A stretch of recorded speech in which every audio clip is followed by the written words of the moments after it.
Thanks very much. Thanks, everybody. I appreciate the chance to come and have my 10 minutes to share with you. And I got to say, this is the coolest place I've ever been able to give a talk before.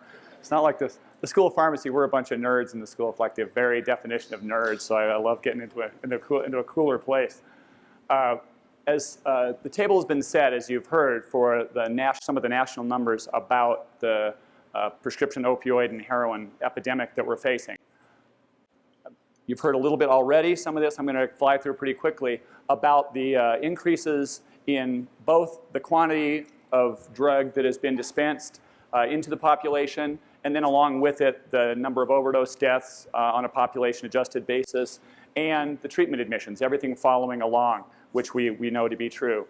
You already heard this number. Another way of putting this, in 2013, there were 259 million opioid prescriptions dispensed at retail. And I'm coming from the pharmacy side, so those are the numbers I see first, are how many prescriptions went out at retail. And again, that's like the number you heard. It's enough for every American adult to have a bottle of pills dispensed every year. It's a staggering quantity going into medicine cabinets everywhere. In Colorado, the most recent data that I have are from August, just over a month ago, and about 505,000 Coloradans, unique Coloradans, received an opioid prescription in Colorado. It's about 11.5% of our population. And you look back month over month, and it's always averaging about 11% of our population getting an opioid prescription every month in Colorado. So if you figure in the average quantities, what do you figure those average quantities are? They aren't 6 tablets or 10 tablets. Average quantities are between 30 and 180 per prescription. So if you try to do the math and figure, gee, how much is going into the medicine cabinets in Colorado? It's a staggering amount of opioid that is available. You've heard about some of the mortality statistics. One of the more striking things that I saw was the Colorado Health Institute took the CDC data from last year and the 12 years prior and mapped this out for every county in the US. The CHI did this for a Colorado level map, and I'm going to show you how this rolls from 2002 to 2014. And you can see there the rates that are displayed are the number in the lighter shades are 0 to 20 persons, and the rate is worse if it's a darker red color like down in Castilla and Huerfano counties, which even in 2002, their numbers were at the national average for overdose death then.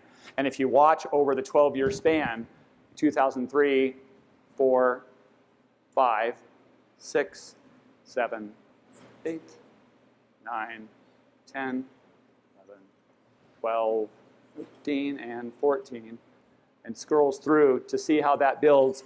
Just about everywhere in Colorado is bright red, and the only county, Mineral County, has so few people in it that if they have one overdose death, they will flip and become among the top 5 counties in the state in terms of rate. So everybody says, well, I want to go down to Mineral County. I said, be very careful, because the other 4 people there, if any one of you has an overdose, you'll throw off the curve. So obviously, it's a huge problem. People say, is it an urban problem? I say yes. Is it because Arapahoe, Adams, Boulder counties have very high rates? Pueblo County is urban in terms of population. Their rate is 36 per 100,000 per year. It's 3 standard deviations above the national average in Pueblo. Same with the San Luis Valley, has a huge problem, and into southeast Colorado, their rates are extremely high in terms of overdose deaths. So yes, it's an urban problem. Yes, it's a rural problem. Yes, it's a frontier problem, no matter where you are in Colorado. In those 12 years, it's a 500% increase in overdose deaths. So very sobering. But we know that's not the only issue. For every one of those deaths, there are 10 treatment admissions, 32 emergency department visits, 130 people who meet criteria for substance use disorder, and 825 people who admit self-reported non-medical use. And we know that number to be an underestimate. Best guesses are it's 2- to 3-fold. So say that's could be 2,500. Because I don't know how many people will freely admit, if we give you a survey on the way out, that you sped on I-25 getting on your way over here. Okay, I did. I was above 55 miles an hour in a 55-mile-an-hour zone. I will, but I'm probably one of the few people that will admit it. So we think that number is actually low, the 825. But if you do the math, it's a staggering number of people that are self-reporting non-medical use. And that's the folks that start in the medicine cabinet and end up going down this spiral. 73% of people who end up in an addiction treatment facility started in the medicine cabinet of a family member or friend with a prescription that was not theirs. So that's the easiest low-hanging fruit to try to address. We also know the cost of this, for those the economists in the crowd, that in 2006 this was about $50 billion, and the vast majority of the cost was not medical, even though the medical complications are not cheap. Most of this was treatment, criminal justice, and then lost productivity. The impact that this really has, that addiction really has on communities and families, is in lost productivity. And that counts for caregiving for your family. You can't get to school. You can't provide for your family. You can't take care of your children, or you can't take care of your elderly parent. That's the most significant impact of all of this about addiction in general, is that lost productivity cost. That's where it hurts us all the most. That number just got updated in the past couple of weeks by someone at CDC who updated these numbers up to 2013, and this cost is now up to about $80 billion. And I've talked to economists that disagree and say the methodology is flawed and vastly underestimates this, and really we're probably talking something in the $200 billion range, because it was kind of junior varsity economics that the CDC does, and it's really not economics. It's what these economists tell me. And I'm not in any position to arbitrate that argument, but 80 billion still sounds big to me. So what we need to do, right, is get everybody all the folks who are addicted, to get them treatment. We know, however, that we have about a 90% treatment gap. In 2011, the best data we had, but there were 21 million people needing treatment, but only 2.3 million people receiving it. Any other condition that we had a 90% treatment gap, I think we would have an outrage and march on Washington. If 90% of people with cancer could not get access to chemotherapy, I can only imagine what the outcry would be. Or 90% of people with diabetes could not get metformin or insulin. Sorry, we can't get that for you, even if you're ready to have your diabetes treated. Or I want chemo. Sorry, 9 out of 10 can't have it. That's the state of affairs with addiction. Some say this has improved. I don't know how much improvement it is when you say the treatment gap may have come down into the low 80s. I think improvement is going to be when we get this down to the 5% or 3%. That's improvement. But right now they say, well, maybe it's down to 80%. And whether you use the 2011 data or the 2014 data, it almost doesn't matter. It's very scary. And so we know we can't build our way out of this, so we need to do some of this at least on an outpatient basis, right? And get docs prescribing methadone or Suboxone, buprenorphine. But the data-waived physicians in Colorado, right now, we are one of the lower states in terms of fewer than 3 per 100,000 population have data waivers. We know there's just under 200 of them in Colorado total.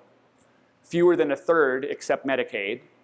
Of those, fewer than a quarter are taking patients because they're already full in terms of what they can handle. Because their handle is not the 100 that the data waiver can get up to. They say, well, I couldn't treat 100 if I wanted to treat 100. So we're going to raise the data waiver to 275. I don't care. I can't treat 275. I can't treat 100. I can barely treat 30. What we need is more providers, not raising the ceiling per provider. So that's something where we're trying to work on. So obviously we have a serious problem in Colorado. We've tried to develop a collaborative approach to developing solutions. We started with a Colorado plan to reduce prescription drug abuse that we created in 2013 at the behest of the governor. And since then, we have formed our statewide task force. We just call it the Colorado Consortium for Prescription Drug Abuse Prevention, because we had to have a name that was way too long and you couldn't understand. But it's basically our statewide task force. And we focus on 9 different aspects of the problem. I'm not going to go through each of these, but they go from every aspect that you can imagine, from trying to increase treatment, improve the PDMP, provider education, public awareness, safe disposal, all the things that we think we need to be working on. You're going to hear about a couple of them in more depth as someone else comes up here, so I'm going to let her cover one of those aspects. But we have an integrated approach to try to do this in a collaborative way, and we have things like our public awareness campaign, a safe disposal program that we're launching in January so that every county in Colorado will have a permanent take-back disposal option 24/7, at least in every county to start with. And then beyond that, we'll expand it so that people don't have to drive more than an hour and we can get to a drop box, because we know that 73% of all those 259 million prescriptions in the medicine cabinet, we got to get rid of it. So we're doing those kinds of things. And my closing slide is I would implore you all to go to this website, corxconsortium.org, click on the join button. I think it might be a get involved button because it sounds better to get involved than joining. But it's a get involved button, and pick one of these work groups and help us. Pick up a shovel. We have several physicians on each of these work groups, and we need more because nobody speaks more loudly, I think, to people than the voice of physicians. People do listen to you, listen to what you say. So get involved and join us in helping craft collaborative solutions. So thanks very much.